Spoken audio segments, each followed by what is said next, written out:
An balma lamɛnnikɛlaw aw salamu alaikum aw tulo bɛ arajo Bamako 24 de kan na ka bɔ Mali kɔnɔ na minnu bɛ k'an lamɛn jamana fan o fan jamana kɔnɔ ni jamana kɔ kan k'aw bɛɛ lajɛlen fo ni k'aw koɲuman dɔn. Aw sɔgɔlen b'aw ka arajo Mali la Bamako 24 min bɛ yen n'a bɛ kunnafoni latɛmɛ aw bɛɛ lajɛlen tɔgɔ la diɲɛ ma don o don a balimakɛ n'aw denkɛ Abdulaye Kulibali fɛ k'a sɔrɔ ɲɛmaaba n'i y'a sɔrɔ bɛ tali ka jɛjɛ sari la ale bɛ ka baaraw bɛɛ lajɛlen jateminɛ k'aw fo ni k'aw koɲuman dɔn faso kɔnɔ ni faso kɔ kan. Dɔwɛrɛ taw ma k'aw sigi ni k'aw ka kunnafoni ma kɔnɔ kunnafoni ni dalilu don tiɲɛ ni ala ye siran kan kunnafoni gɛrɛgɛrɛ anw sigilen filɛ kɛnɛ kan. O de kan ka bɛn bi kunnafoni lasɔtɔma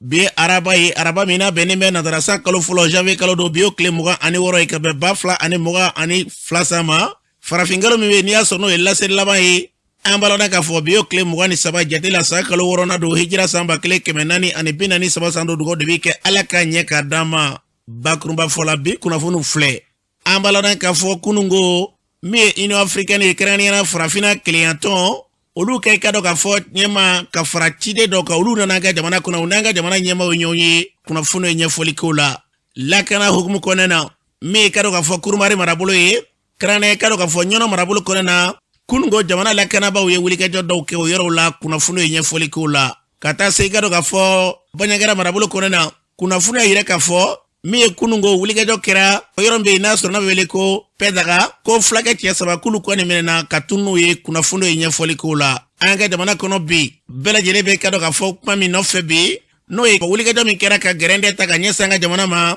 o ko bɛ cogo jumɛn la kunnafoni ye ɲɛfɔli k'o la Bagadajikaw fɛ yen gɛlɛya bɛ ka dɔn k'a fɔ du min n'i y'a sɔrɔ n'o maaw ni ɲɔgɔn cɛ kunungo an tun ye kunnafoni d'aw ma min ye ka dɔn k'a fɔ maa dɔ ninnu ye dɔw fana b'u ka sira di kunnafoni ye ɲɛfɔli k'o la ninnu de bɛ ka kunnafoni kumaba ye bi k'a fɔra kunnafoni wɛrɛw bɛna fara lasɔn balimakɛlaw denkɛ Abdulaye Kulibali ala ka ɲɛ k'a d'an ma kunnafoni an b'a daminɛ k'a ladan k'a fɔ kunnafoni y'a yira k'a fɔ bi bi in na an ka jamana lakanabaaw kunungo i ka dɔn k'a fɔ kurumarikaw fɛ yen n'a fɔra kurumari o ye Sogolo Suala mara kɛrɛnkɛrɛnnenya na arrondissement ye Sogolo de ye n'a yɛlɛmana nin waati na k'a kɛ cercle ye Jabali Dɔgɔfire olu bɛɛ lajɛlen bɛ ɲɔgɔn sɔrɔ marabolo min kɔnɔ o de bɛ wele ko kurumari a yirala k'a fɔ ko kunungo an ka jamana lakanabaaw ko avion kɔni k'a mankan ma dogo maa la fala kɔfɛ yɔrɔw la ka taa bila Suala marabolo kɔnɔ na kunungo Mali kɛlɛkɛcɛw k'u donna i ka dɔn k'a fɔ Suala yɔrɔw la larawuliw kɔni bɛ sen na o kɔni senfɛ fasoden jama yɛrɛ k'a fɔ nin hakilila minnu bɛ yen avion ye mankan minnu bɔ u tɛ se k'a fɔ fɔlɔ k'a fɔ ko nin kɛra nka nin baara minnu bɛ sen na u b'a dɔn k'a fɔ ko kɛta dɔw kɔni olu bɛ sira fɛ wa a wulikajɔ minnu bɛ kɛ a bɛ kɛ sababu ye ka jatigɛ ta ka ɲɛsin jatigɛwale kɛbaaw ma maa minnu bɛ yen n'i y'a sɔrɔ olu bɛ sigida la ten a bɛ kɛ sababu ye ka se k'olu bila lafiya minɛ kɔnɔna na nin wulikajɔ minnu bɛ sen na bi e ka dɔn an ye ɲininkaliw ta lakana tigilamɔgɔw yɛrɛ ka fu bɛ baara la fɔlɔ u tɛ se ka foyi kelen fɔ nin fɔ an ye fɔlɔ nka fɛn min bɛ yen n'o jabajɛlen bɛ baaraw kɔni k'u b'o la o yɔrɔw la an bɛ dugawu kɛ a bɛɛ lajɛlen bɛ ka jɛ ka nisɔndiya n'a ye fɛn min fɛ n'o ye basigi de ye ala k'a kɛ o sababu ye n'an bɔra ye o marabolo kelen kɔnɔna na turakɔrɔnikaw fɛ yen olu ka dugutigi n'i y'a sɔrɔ tun bɛ wele ko Bekayi Samake dɔgɔfuranya tɛmɛnen in na kunnafoni y'an sɔrɔ k'a fɔ k'ale tun bɔra k'a bɛ taa ka musomasi Dɔgɔfire marabolo kɔnɔna na an b'a lɔn k'a fɔ ko Bekayi Samake o kɛra n'i ka dɔn k'a fɔ musomanw ɲɛ dan ye kunnafoni caman bɛ yen minnu bɛ yen n'an ye ɲininkali kɛ fan caman fɛ maa caman bɛ yen bɛɛ b'a lakali ta fan nka bɛɛ bɛ siran fɛn min jabajɛlen bɛ an tun t'a kalama nka an bɔra kalama ye ɲininkaliw ta ka ɲɛsin maa caman o ye fɛn min fɔ an ye k'a kɔni bɔra k'a bɛ taa musomasi la dɔw ka fɔ la k'a fure yira dɔw yɛrɛ ka fɔ la k'a fure ma ye fɔlɔ nka hali bi maa minnu bɛ maraw kɔnɔ u kana bila kungo la k'a fɔ ko nin kunnafoni de bɛ yen an bɛ nin kalama damasa ma n'an ɲɛ sɔrɔlen bɛ u bɛ se ka kunnafoni d'a ma min na n'an bɛ se ka maaw kunnafoni cogo min na fɛn min jabajɛlen bɛ kɔni a kɔni na kɛ hali n'a yelen bɛ ani nimaya an bɛ dugawu kɛ fɛn fɛn i ka dɔn ka fɔ nin ɲɔgɔnnaw yarabi ala gɛlɛya o gɛlɛya bɛ nana ala ka gɛlɛya ban basigi bɛ n'an ka jamana kɔnɔ cogo min na ka se ka nin ɲɔgɔnnaw bɔ an sen na ala k'o kɛ n'an bɔra ye an balana k'a fɔ Pɛdaga kɛrɛnkɛrɛnnenya na o ye ka dɔn k'a fɔ dɔgɔnɔw ka mara ye Moti marabolo kɔnɔna na kunungo kunnafoni y'a yira k'a fɔ ko fulakɛ cɛ 3 k'i ka dɔn k'olu bɔra k'u bɛ taa i ka dɔn k'a fɔ u senna yala k'u nana se Pɛdaga yɔrɔw la k'i ka dɔn ko tɛgɛ kɔni ko u 3 minɛna ka tunun ye ko fɔ nin yɔrɔ in na k'i ka dɔn ko ɲɛsin ma sɔrɔ a la u minɛna cogo min na walima u minɛ kun ye fɛn min ye nka ka sanga ni sigirama dɔw ka fɔ ye n'o ye balimasira dɔw ye olu ko maa wɛrɛ mun minɛ dɛ ko donsolakaw de y'u minɛ an ye ɲininkali ta ka ɲɛsin donsolakaw ma o yɔrɔw la u y'a yirana k'a fɔ olu yɛrɛ t'o kalama fɛn min bɛ yen n'o jabajɛlen bɛ minɛni kɔni kɛra nka k'a fɔ k'olu don olu ka maa minɛ an bɛ fɛn min fɔ basigi ni lafiya an ka jamana kɔnɔ na o bɛna sɔrɔ sira fɛ yarabi ala kan ka jamana ni k'a kɔlɔsuma n'an bɔra ye an b'a ladan k'a fɔ Union africaine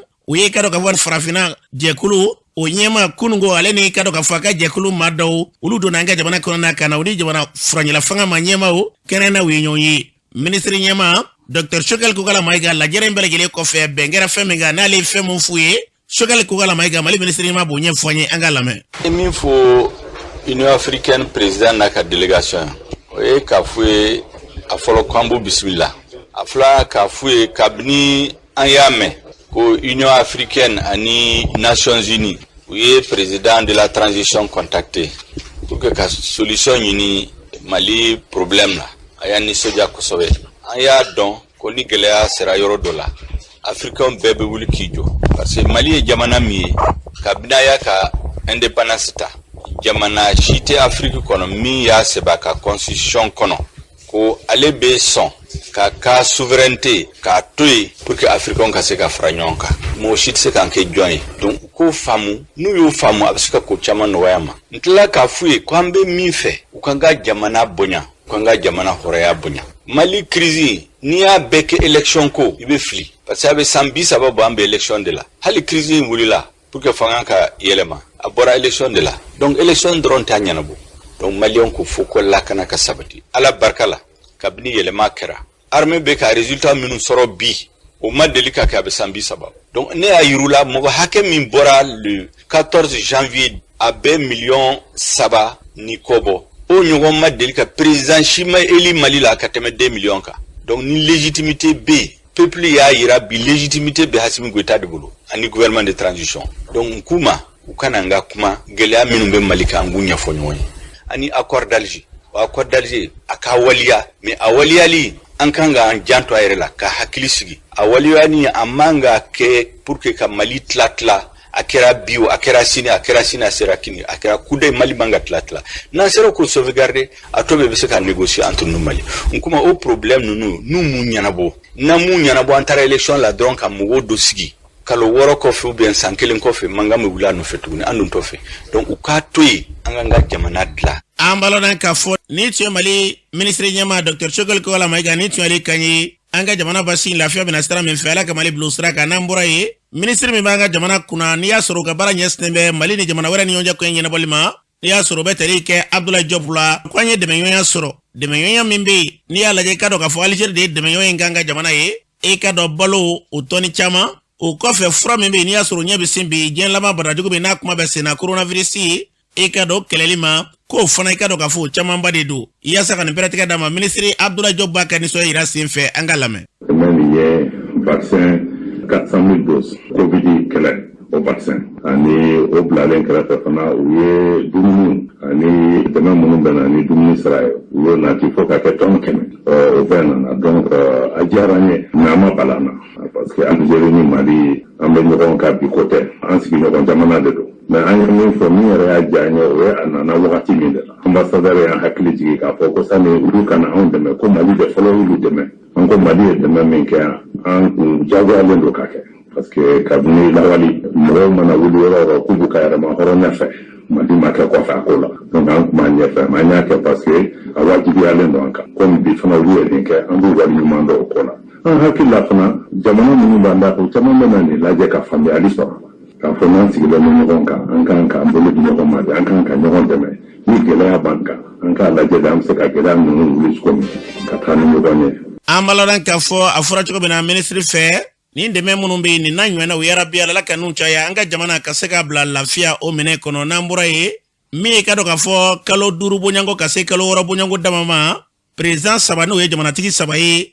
farafina anw fɛ a tɛgɛ dara olu kan o min kɛra yalima mun de la olu yɛrɛ kɛra jateminɛ jumɛn de b'a to ni ninnu bɛ ka kɛ Alex Karanbere kunnafoni baarakɛla ye jateminɛnikɛla don ale b'o ɲɛfɔ an ye an ka lamɛn. N'i y'a jati minɛ politiki mɔgɔ minnu nana kabini jɛmu fanga nana fɛn san 20 san 30 u ma mɔgɔw nimisi wasa u ma baara kɛ jama ka miirina sira fɛ ani mɔgɔw y'u bila minɛn minnu kɔnɔ u m'olu fa n'i y'a jati minɛ an fɛ maa minnu kɛlen no kuru ye ani ɲɛmɔgɔ b'u la ani bɛɛ bɛ se ka u kumakan mɛn o ye surasiw ye o de y'a to u nani kɛmɛ n'a fɔ u b'a la ka mɔgɔw kisi n'a fɔ u b'a la ka mɔgɔw bɔ bolo la o de la bɛɛ b'a la ka tɛgɛrɛ fɔ u ka nani na nka n'i y'a jati minɛ y'a dɔn olu ye fanga lamɔgɔw ye olu ka fɛn bɛɛ ye fanga ye u ni a man kan ko u ka mɛn fanga la o de y'a to walasa a ka dansira la walasa a ka na caya fɔ yuruguyurugu ka kɛlɛ fɔ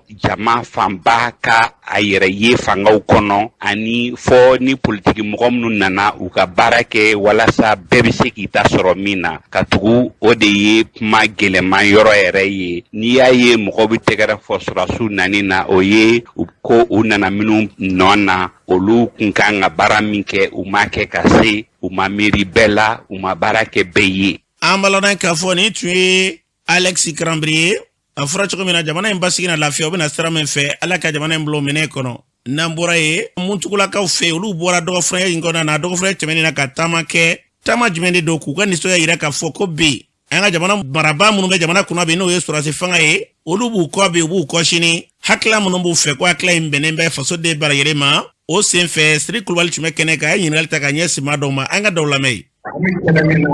Mali forcé la ka bila kɛlɛ in na Ala barika la an bɛ kuloba ko la sanga bɔ vraiment armée malienne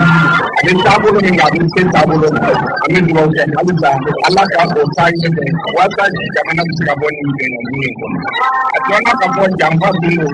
parce que mɔgɔ min tun bɛ yen nɔ n'o ye Wasa mɔgɔw ye u kɛlen ka yɔrɔ bila an y'a ye ka fɔ jamana kɔmɔnsera ka a yɛrɛ sɔrɔ donc b'a yira ka fɔ Asimi Goyita ani Sogɛl Sogɛla Mayiga ministre na gouvernement bi baara min na baara in a bɛ ka sen sɔrɔ n'i y'a mɛn yiriwa il faut d'abord sécurité jamana in a bɛ se ka ɲɛ sɔrɔ abada ni sécurité in ma sen sɔrɔ jamana in n'i y'a mɛn élection a bɛɛ gulonnen don sécurité in na donc bɛɛ ka dugawu kɛ a fɔ vraiment an ka sécurité sɔrɔ fɔlɔ jamana ka yiriwa gulonnen don o la fɛn bɛɛ gulonnen don o la Asimi Goyita o bɛ baara min na CEDEAO bɛ ka min laɲini o ye an ka kɛlɛ bila bi k'a ta sini parce que fɛn dɔ bɛ yen nɔ n'olu ma furan ka bɔ ni basi mana jamana kɔnɔ ni élection kɛ nin cogo in na yɛrɛ élection tɛ a bɛ kɛ k'a bâcler ni mɔgɔ dɔ jawara tigɛ anw kunna nin cogo in na a ka ca Ala fɛ o bɛ gɛlɛya kelen sɔrɔ o bɛ tila ka taa ka bɔ yen nɔ an bɛ tila ka don nin de kelen donc vraiment transition aw minnu nana ka nin taama in lawuli an b'aw fɔ ka wale ɲɔgɔn dɔn ka rassurer ka fɔ vraiment a ka kunnafoni a fana bɛ se sanfɛ a diyara an ye parce que n'i y'a mɛn commune n'i y'a mɛn jamana ye ko denmisɛnnin ni denmisɛnnin ye hakilina sɔrɔ k'i bolo di ɲɔgɔn ma o ye ɲɔgɔn sira ɲuman ye min bɛ yiriwa sira fɛ donc a ye nin min kɛ an bɛ dugawu kɛ halisa aw k'aw bolo di ɲɔgɔn ma jamana in bɛ jɔ aw de ye ni min kɛra sini a bɛ kɛ aw de kama donc ka dugawu kɛ halisa Ala ka aw bolo to ɲɔgɔn bolo. An balɔnna k'a fɔ nin tun ye kɛrɛnkɛrɛnnenya i ka dɔn k'a fɔ maa dɔw ka kɛnɛ ka ye o sen fɛ alimami tun bɛ kɛnɛ kan ale yɛrɛ ye kuma min fɔ o filɛ. Mula rencana alimami nama bagayu ni ala kira sallallahu alaihi wasallam ya ka bara de kabla ayi de banye aka hadisa la ke wo te ni ma fi fa ko se te na me o ka kala aw me an fa ko se aw mun bora bi ka yira ka ko aw be mali se an be do de aw yi ni kire ala ma dam wallahi an ke bara ni ko mali an kiri ni ban jama mun ne bi an jamfa an ka paula kabla ni ba ya mun ye ni kire ya yi to yi ni ban jama ni mandeni ngani gele yeso eti ni mandeni ne e jamfa amana paula ala ni mo kasi ala ta gouvernement am dina mo am ko si anga to gele ma ko ni ala ko ka be e kan mo ya la na gele do de dai kan ko kana ni mo ya ni ma je ni gele ni do mo ya na ko am gele ni amar ko am ni ni ne ani ro fe am go ani la mo wi ama ta la di ama ni jamana ni ta am ye jamana na ni mo na am ko te gele ya da am na am ye de gele ya da am ye ka ko de ka ni am ko ko am ye ta to lo abi ko amar ko be ndrai ba ko ti ro pure te am ko ya ke la ke me ni wo ko ta ko ti mo ta amar ko no ya am ni na ni mo anga ko anga ni ko te gele ya wa ta ala anga ni ko de an ni mo la de zango gele ya wa ta anga ni ko de ka ni ala fe ala ni mo yo malika ala ni mo francis da ka ni ala fe francis ba ko on le ala francis ala mo malika ala o ta ko ka ni maliko an balɔnna k'a fɔ ni tun ye alimami kan ye Siri Kulubali kɛla ka munumunu zalo kɛ maaw ni ɲɔgɔn cɛ maa dɔw bɛ tila ka tugu seereyaw di nin hakilila in kɔnɔna na an k'u lamɛn.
Ambaladan ka foni tuye mun cugula ka daw kan ya fo cogo mana jamana embassy na lafiya ya rabbi ala la ka jamana blosra ka to ina fe kan tarani mine mi ikado mine kwani ale sengana kusbe odi asabawi nambura ye ambalma kretiana kawo olu kwani ye ikado ka fo franyanga bakene ga se ka deli do sigi senga faso ye sango bi basigi lafiya be se ka jamana soro to mina o keneka mi pasteur Joseph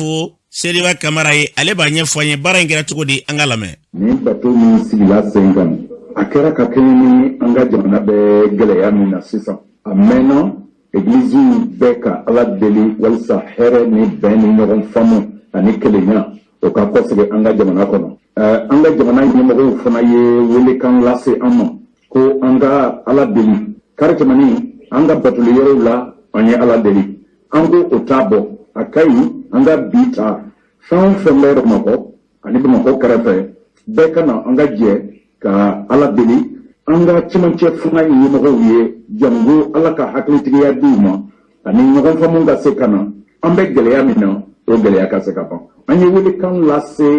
anga chrétien protestant évangélique ou ben mali kono hali mali ko ka munu be seka faranga dusukuna ka laje o ka yoro la bi ka ala deli anya ye ko mo chamo bora kana chena ambe barkada ala ye ko son wundela unana ani anjera ni mirli kele ani bisukun kele ka ala deli anga jamana ye ola ambe wuli kan kele la se ikara mali de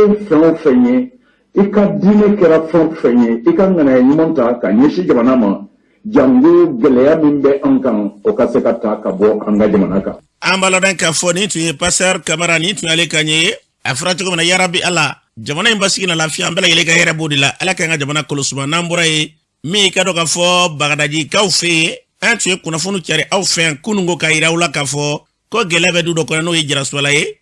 munumbe kado ka fo pulusu tara wachimina no ilaka na batigala utuntara du ko no geleto utuna du na ma do yuka shira de o kofe ko gelabu ni mamununche ulu yere ka shira dirani ya sorobe wele na zaraka na go droit de réponse o kera o hagila munumbe o tigala mo yere ba nyefanye ko ingira chukudi angulu yere lame ne buwagar jara o baraji ne min don yoro ko la ani nyeminta masa ko fe ne moke ni afa no anklo sama olu bolen wa nga dugula ga se ba ko yando me yoro folo mina antelmso ba fa don o damanani sumanula famille do be damanani na sumanula u sigira en folo o dutigi kun to banfa o banfa ni o denga dok me go karonga sumano o re sababu fanela amoge anga ni ndi veneso no ga seria anga tenemso o kuma fanye ani anye papio soro en fa no fe comme fana soro fa fe to amna no amoge papier re folo fle ye du permis original le 1935 ne ba a délivrer la le 6 août 59 permis fla de yoron nuna folo dira le premier mois 35 flana au délivrance au regard le 6 août 1959 donc en kuma fait ga an yoron joli ani bayar do ya kuma ke ale ko ga yoron jo bon munu man fe sigila na moge ulado mo sigiroma sabaru o sigiroma folo o e am moge fanjini do be o sirigi jaray mamna yoron dira am moge a fanjini ulado ne go fe a dogoge do me wi fala me o te bala am moge kele ne ba bala donc ayo o dogoge en fenelado do fene bu ulado ni mo sabana olu na te foye bu moge banabatore kumbe du dɔ kɔnɔ an t'a fɛ yan nɔ n'o sogorola famille ye an ka mɔgɔkɔrɔba b'a fɔ an ye cogoya min na o banabaatɔ dutigi de y'an mɔkɛ wele ko u fanfɛ mɔgɔ dɔ b'a ale fɛ yen donc an mɔkɛ taar'o lajɛ ka a banabaatɔ ta ka na n'a ye an ka so ka furakɛ ka muso furu ka d'a ma donc o jour sababu de bɛ ka an kɛlɛ bi an ka yɔrɔ nɔfɛ tuma min na an y'a kanu k'an b'an ka yɔrɔ jɔ an y'u wele k'a f'u yan mais an kun y'a dabɔ an ka jɔ an bɛɛ ka don a kɔnɔ k'an bɛɛ servi o kama an tɛnɛmusow kelen k'o fɔ donc an nan'o da yira u la k'a fɔ bon an bɛna yɔrɔ jɔ an bɛ don a kɔnɔ a b'an bɛɛ servi donc u nana furuku ni kuma fɔɲɔgɔnkɔw ni fɛnw kuma caman fɔ donc an ye tribunal communal de saisi o la k'a fɔ a y'u labɔ an ka so kɔnɔ o papier de b'an bolo an taara o di an ka huissier ma a nana signifier u la ka tila ka délai d'u ma u ka bɔ so kɔnɔ u ma sɔn ka bɔ depuis sunkalo kɔnɔ fo bi gardiw yɛrɛ ye siɲɛ damadɔ kɛ yan nɔ u bɛna k'o tɛ se ka kɛ bon tiɲɛ yɛrɛ la an kɔni t'a dɔn min don parce que ni u nana n'a ma fɔ ko procureur ko k'a lajɔ donc dɔ taara o kuma fɔ procureur ɲɛna ko mankan bɛ ka kɛ an bɛ ka ɲɔgɔn tigɛ muru ni fɛnw na donc procureur ye baara lajɔ o kama donc après procureur nana sira di sisan ko ka baara kɛ tuguni donc o min nana kɛ tuguni sisan o de kɛra kunu ye donc u nali min kɛra o fɛnɛ la u ni gardiw de sera ɲɔgɔn ma parce que mɔgɔ minnu don u b'a fɛ f'u ka nkalon de ka kɛ tiɲɛ ye diɲɛ ɲɛkɔrɔ u ye nkalontigɛ ni manamanakan fɔ o la réseau sanfɛ tribunal ye ordonnance bɛɛ kɛ k'an ka yɔrɔ kanta ye ka tila k'a fɔ f'u ka bɔ an ka yɔrɔ la donc an b'a ɲini autorité de fɛ bi tribunal y'a ka baara kɛ donc ni tribunal y'a ka baara kɛ a tɔ de ye sisan u ka bɔ an ka so kɔnɔ donc de fait que autorité bɛna ka dɛsɛ k'u labɔ an ka so kɔnɔ an ma se k'o yɔrɔ de faamu an balona k'a fɔ ni tun ye sira dɔ ka ɲi minnu bɛ yen n'i y'a sɔrɔ olu y'a yɛrɛ k'a fɔ k'olu de ta ye yɔrɔ ye an y'a fɔ cogo min na jamana in yarabi ala k'an bɛn kelen ma basigi lafiya k'u sabati an ka faso kɔnɔna na n'i ye donso tununnen ye a y'a dɔn kungo ban ala k'a ko bila bɛnɲɔgɔnya minɛ kɔnɔ n'an bɔra ye min ye ka dɔn k'a fɔ an ka jamana kɔnɔna na kɛrɛnkɛrɛnnenya bi CEDEAO ka gɛrɛntɛ min b'an ka jamana kan ani anw ka jamana kɔnɔna na kumaw ka ca fo ka taa bila Burukinakaw ka jamanatigi n'i y'a sɔrɔ ni o ye Europe Christian Marc Kabore n'i y'a sɔrɔ dansigila ale ka fanga na ni hakilila ninnu bɛɛ lajɛlen kɔnɔ na mun de nana ni ninnu ye Ismaël Fane ale b'o ɲɛfɔ an ye an ka lamɛn ni embargo dar'i kan a bɛ jamanadenw permettre u ɲɛ ka yɛlɛ a b'u su k'u bila baara kan n'a sɔrɔ n'a ye kunnaji a tɛ taa sɛgɛn kɔ mais n'a sera k'a kun richesse fɛn fɛn b'an ka jamana kɔnɔ an b'a exploiter ka baara kɛ ka kan ta ye CEDEAO ka ni sanction mun filɛ nin halisa a kana se ka tɔɔrɔ balasa an ma kosɛbɛ il faut que gouvernement k'i base jagokɛlaw de kan k'i tinti jagokɛlaw de kan kosɛbɛ kosɛbɛ gouvernement bɛ se ka jɛ a ka pari min kɔ cogo min na u ka se ka taa munna ta kala don o de b'a to sanction man kan ni an bɛ se ka supporter parce que ko in bɛɛ bɛ dun ka fa de bolo i ye burukinabew ka coup d'état ko fɔ a coup d'état ko ma bari anw na kosɛbɛ parce que n'i ye Mali ni Burukina lajɛ an bɛɛ taabolo ye kelen mun kɛra sababu ye ka na ni coup d'état ye an ka jamana ɲɛmɔgɔ kɔrɔ la ala ka ɲinɛ la n'o ye Elhaji Ibrahim Boubacar Keita ye i b'a ye k'a fɔ o kelen de fɛnɛ tun bɛ k'i sɛnsɛn ka taa Burukina o kelen de bɛ k'i sɛnsɛn fɛnɛ ka don Niger o bɛɛ sɔrɔla mun fɛ u ka partenaires n'o ye Faransi contrat bɛ an ni Faransi cɛ u ka an dɛmɛ an ka lakana la an y'a ye k'a fɔ Faransi ma se ka lakana sabati an ye kosɛbɛ o la k'u ka partenaire wɛrɛ ɲini k'u yɛrɛ dɛmɛ président taara jigida Faransi kan ɲɛna k'a fɔ ko Faransi bɛ se ka bɔ bolo la tubabu dun ma ka intérêt de nɔfɛ ni population wulila dɔrɔn Faransi jɔyɔrɔ tɛ yen donc fɔ an ka ɲɛmɔgɔw k'o de dɔn k'a lajɛ ka population lajɛ ka population sago kɛ fɛn dɔw bɛ yen population fana tɛ bɔ kalama dɛ population b'o ta ni dusu ye maintenant minnu bɛ an kunna olu bɛ hakili kɛ k'a baara o dɔ ye jumɛn ye ko partenaire bɛ an ni Faransi cɛ n'o ye militaire niveau ye i b'a ye k'a fɔ maaw wililen don k'a fɔ ko Faransi armée yɛrɛ de ka ta ka bɔ an da la o ka sɔrɔsiw yɛrɛ de ka ta ka bɔ an da la i b'a ye an ka ɲɛmɔgɔ bɛ k'a lajɛ ka bayɛlɛma dɔ don accord de défense min bɛ an ni Faransi ni ɲɔgɔn cɛ donc o b'a yira k'a fɔ population tɛ ko dɔ kalama hali bi an b'a la ko Faransi ka taa mais ɲɛmɔgɔw b'a la k'u bɛna accord réviser ni Faransi fɛn dɔw tun bɛ yen k'olu kun ma d'u ye donc olu ka yɛlɛma o dɔ ye jumɛn ye k'an tɛ se ka an ka pankuru tɛ se ka wuli n'an ma autorisation ɲini Faransi fɛ yɔrɔ bɛ yɔrɔ la an tɛ se ka taa ni Faransi m'o d'a ma donc k'u bɛna wuli ka bɔ yen mais olu bɛ continuer ka baara kɛ ni Faransi solasiw ye donc o b'a yira k'a fɔ population ni hakili sigi an de y'an ka bonya ta k'a di an ka autorité ma n'o ye Asimina ka gouvernement bɛɛ ye an b'a ɲini maliyɛnw fɛ u k'u to yen u k'u ka baara kɛ an k'u jateminɛ k'a fɔ maliyɛnw ye fɛnɛ solasi fanga tɛ laban dɛ an k'o fɛnɛ tiɲɛ fɔ ɲɔgɔn ye dɛ an bɛ don min na bi an bɛ kulela solasiw nɔfɛ tiɲɛ don parce que an mago bɛ sécurité la an mago bɛ lakana la mais solasi fanga tɛ laban dɛ diɲɛ jamana 8 bi an bɛ don min na ko bi Mali bɛ convention min kɔnɔna la k'a fɔ ko solasi fanga de bɛ continuer a tɛ laban dɛ a bɛ se yɔrɔ dɔ la robinet bɛ datugu dɛ an bɛ se ka mun kɔni fɔ solasiw k'u teliya joona ka lakana sabati ka délai dɔ di élection ka se ka kɛ pouvoir civil l'État. C'est ni sur la si pouvoir kanu ka se degré d'homme. Amunu be kule la udala.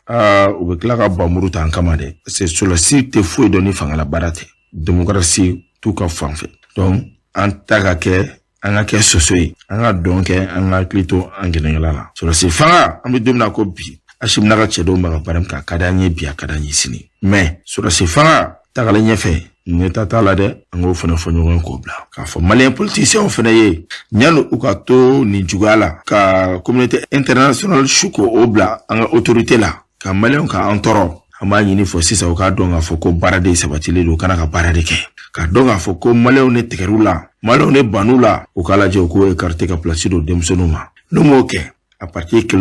à partir de tout nous avons mal connu parce que population est terroula ou tête corps nous chiffre tout ni ça bis ban ko yu danke fangani politicien on état do donc au ka baraka ka ira jamana dona tugumna confiance ko rabse ka créer onu jamana doni yoche sona medum na ko bi bere tegere do politicien na ambalodan ka fo ni tu Ismaël Fane ni tu ale kanye anga jamana basigi na la fiera bi alla kanga jamana ni ka basigi nambura ye anga safa kala jombe ni aso no bele ko flashi olu ye franyo ke ka se ka fereke kalan mi ka do ka fo u bi se ka se soro choko mina ka do kungula ko olu bela jele ka se kana familiarité kalango era bi se ka tanya choko mina o hogumu kona na o senfe sedu kone ale ya konye ma ya ikuma mi fo o fle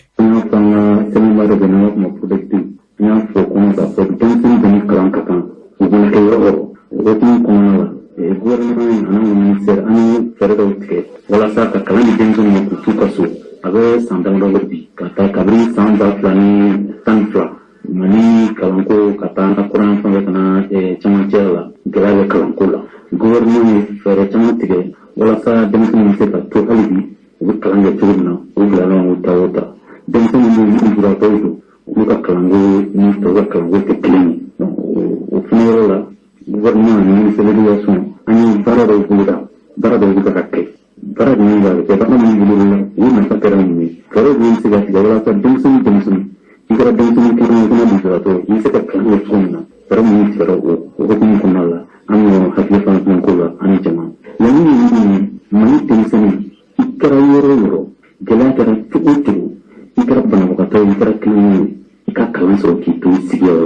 ko ikara tuutu beta na ka kalana ambalodan ka fo ni tu sedu ko de kanya fora choko mina kalango ayakbali yarabi ala ka yakba nya fo be ambe ka tu ino fe murabanka na kusbe ngale gele ginyaw de yati desa koro ambe dugo ke yarabi ala abansura la ka klaka nkene ya kanto adafe ni ala sunama laidu kama ka tu ya ka wa kuna fondi nambura mamare buku ka fe wuliga jo kelembe ni watina uluka dugula mo fe ka yire ka fo pondo de be ni somya bi ka se ulube joroda menede kusweke mi ka do ka fo ka bana korodo na ko ni nana ka babe gelase sigida yere de maska kwa onye uba fe fere ka sika ka point ni ka sika dla u ka alba mi ale ba nyefo angalame mo de ko ay nan de menga warala o ka sura kungulo bi yere bulu o de kama anye bulu nani fanga ni min tira dira amala fe anyo bulu nani mbo ka yere flama wala an sebe an kuma kan yere anye pombara la wela nana yoro suma ni na aya laje antara si aye deviket mamina ko point pour ya ke point nyana mai mobili sugu be ka yela ka a dépenser tari jo million biduru ani duru million biduru an duru anda lo mi sara ka min soro ka faranyon ka o kara million fly ni million fly wa million biduru nduru la do bo la menenga to be mana million biduru nduru de point valeur ambala de ala ka no ya ni flamme belejere point joli ya ke jo almamun kama me almamun kanga jo ka bara nyenyini nda be jo population belejere ne kama ni ire joli ni be kulula ni kulu yere be dugu ye ka ta chama wo ka sra de ni ka temen sra de ni point jo la be nafadu belejere ma mauma ni ye gele wuli ka be ibalma uka sigata ala be gele wuli ka buika ni heresi balma sigata ala fa be heresi ma amba ya fa fa mina nyumanke ala ka belejere sra kaira la ambe wole ma dake mali kono mali kokan che ani muso demise ani mabakoro ba nyumankela belejere kata anga nyama ya no ye mesele president ni wotina anga de nyini be se a belejere ma kenyere do amogo be na kadaka ni point jora jamana ka jolle ba kono jamana ka nyata de ba kono jamana don ka lafiya de ba kono je point te yan de gon chaman de ba la krenka ni samaya sera ambalodan ka fo afura choko mina ka kwa somya ya ubi de menyo yini ala ka sabati nambura ye somajep ya suru iji chakeda ye anga jamana kona na ulube wuli ka jobala jiko kaseka gelea bo jamana kona na ubara mimbe sienfa nyema o ba flani yonje nu bora kata baki ni bolo fe utanu ma bolo fe obeka chitemena uke doko fena chitemena na mi somajep era nyema tumbe wuli ka jola o senfɛ n'o ye Dramane Kulubali a ye kuma min fɔ o filɛ. An sera yan baara min na bi c'est que ji ko problème de y'an se yan. N'i y'a jateminɛ Bamako traverselen don ni fleuve Niger ye côté droite ani côté gauche. Donc projet Kabala y'a to ji sera côté droite la ka ɲa olu ye ji sama sɔrɔ. Mais n'i nana côté gauche la i b'a ye problème bɛ yen. Donc an y'an sigi ka bɔ ka hakili jagabɔ kɛ k'a lajɛ hakilina jumɛn bɛ se ka na pour que olu fana ka lafiya. Donc comme vous le savez SOMAGEP ye société min ye ale de bɛ ji ta ka bɔ kɔ ni baw ni dugu jukɔrɔ k'a traiter k'a kɛ ji ɲuman ye k'a di maaw ma. Donc ça veut dire que compétence be hakilina ɲumanw be baarakɛlaw be wa baarakɛla minnu don b'u ka baara dɔn. Donc an y'a fɔ n'an ye nin kɛ tan an k'an sigi k'a lajɛ an bɛ se ka solution jumɛn sɔrɔ à court terme min tɛ solution jan ye ka kɛ projet ba ye k'a fɔ bon dans 2 ans nin bɛ kɛ 3 ans bɛ kɛ an ko bi hakilina min bɛ yen bi problème min bɛ yen an b'o solution sɔrɔ cogo di ingénieur minnu bɛ yan technicien minnu bɛ yan bɛɛ ye hakili jagabɔ k'a fɔ station minnu jɔlen don n'o o kun bɛ ka abandonner an k'o ta ka nin kura don la k'o dilan ka ɲa ka n'o bila yɔrɔ la ji tɛ maa minnu bolo. Donc ingénieur ni fɛnw bɛɛ lajɛlen farala ɲɔgɔn kan an y'o baara de kɛ o baara de fɔlɔ filɛ nin ye. Filanan o bɛna kɛ Kalabanbugu ye nin ye miliyɔn 6 ji ye litiri ye. Donc dɔ in fɛnɛ bɛna kɛ miliyɔn 12 litiri ye o ji fɛnɛ bɛ bɔ yen nɔ pour que ka problème in nɔgɔya kosɛbɛ. An b'a lɔn k'a fɔ a fɔra cogo min na yarabi Ala nafa sɔrɔ sira min bɛ yen n'i y'a sɔrɔ o de bɛ ka ɲini Ala k'o sabati n'an bɔra ye min ye URD ye o ye parti politique tɔn ye min bɛ n'i y'a sɔrɔ tɔnba dɔ an ka jamana kɔnɔ na o ɲɛmasigi kumaw an b'a lɔn k'a fɔ a kɔni bɛɛ y'i ta fan fɔ dɔw ko Saligu kɛra ye dɔw ko Gwanyo kɛra ye nin n'a ta bɛɛ lajɛlen kɔnɔ na min ye Sankura foli ye o senfɛ min ye ka dɔgɔ professeur Saligu Sanogo an ka lamɛn. Mali bɛ cogoya min na bi Mali ka gɛlɛn ko ka gɛlɛn ka ɲini aw fɛ a bɛ se ka fɔ cogoya min na maliyɛnw ka fɔ ka bɛn an bɛ gɛlɛya min na an bɛ se ka tila di ɲɔgɔn ma cogoya min na ka bɔ gɛlɛya kɔnɔ aw de bɛ se k'o baara kɛ o bɛɛ b'a lamɛn bɛɛ b'a ka journaux kalan bɛɛ bɛ réseaux sociaux la donc k'aw fɔ ka wale ɲuman dɔn an ka bi kuma belebelebaw de ye. Aw kumana jamana lahala fana kan. An kuma jamana lahala kan jamana bɛ cogoya min na sisan n y'a fɔ cogoya min na an ka ko ka gɛlɛyara CEDEAO ye u ye min kɛ dɔw fara an ka gɛlɛya kan gɛlɛya b'an na kɔrɔlen dɛ mais olu nana min kɛ olu fara an ka gɛlɛya kan sanu ka an dɛmɛ an ka bɔ o gɛlɛya kɔnɔ olu de b'an ka gɛlɛya juguya n'an bɛ bɔ o kɔnɔ an kelen tɛ se ka bɔ san nka an de ka ɲɔgɔn minɛ fɔlɔ n'a dɔnna k'a fɔ maliyɛnw ye ɲɔgɔn minɛ fɔlɔ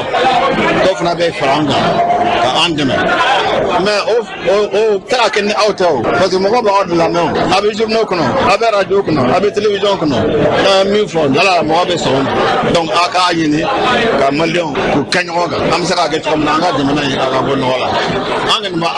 an b'a soutien o la transition mɔgɔw fana gɛlɛya bɛ yen nka wulilen bɛ k'u jɔ Asimi Goïta a wulilen bɛ ka jɔ an y'a fo ka wale ɲuman dɔn Choguel ala ka gouvernement wulilen bɛ k'u jɔ an b'u fɔ k'u wale ɲuman dɔn an yɛrɛ b'a la an bɛ ka résultat dɔw sɔrɔ u bɛ ka baara min kɛ an ɲɛ b'a la halisa u ka continuer u baara fɛ u b'u fɔ k'u wale ɲuman dɔn bon an bɔra lajɛrɛ min na fana sigikafɔ min na fana ko Mali kura refondation ka ɲini aw fɛ fana a k'a jija maliyɛnw bɛ se ka dɔn cogoya min na o refondation o Mali kura in aw jɔyɔrɔba de b'a la n'an bɛ se ka refondation in dilan donc an y'o de fɔ a ye ka tila ka ladan an yɛrɛ ka parti ma an ka parti gɛlɛya b'a kɔnɔ parti foyi tɛ yen ne kana tɛ min kɔnɔ surtout parti belebaw an ka président a taara a banna o kɛra gɛlɛya an bolo o fana ye gɛlɛya dɔ bila parti kɔnɔ an b'a ɲini sisan de k'o gɛlɛya an bɛ se ka solution de cogo min na ka ɲini Mali URD den bɛɛ fɛ sumala y'an kɛ ɲɔgɔn kan an bɔra yɔrɔ caman ko ye an bɔra parti caman kɔnɔ olu nana fara ɲɔgɔn kan ka kɛ URD ye halisa an k'an jija an k'an bolo siri o URD mɔgɔ caman jigi de b'an kan mɔgɔ caman bɛ yen olu tɛ URD yɛrɛ la mais n'u y'a mɛn ko gɛlɛya bɛ URD kɔnɔ a b'u dusu kasi donc an k'an jija an ka segin kɔ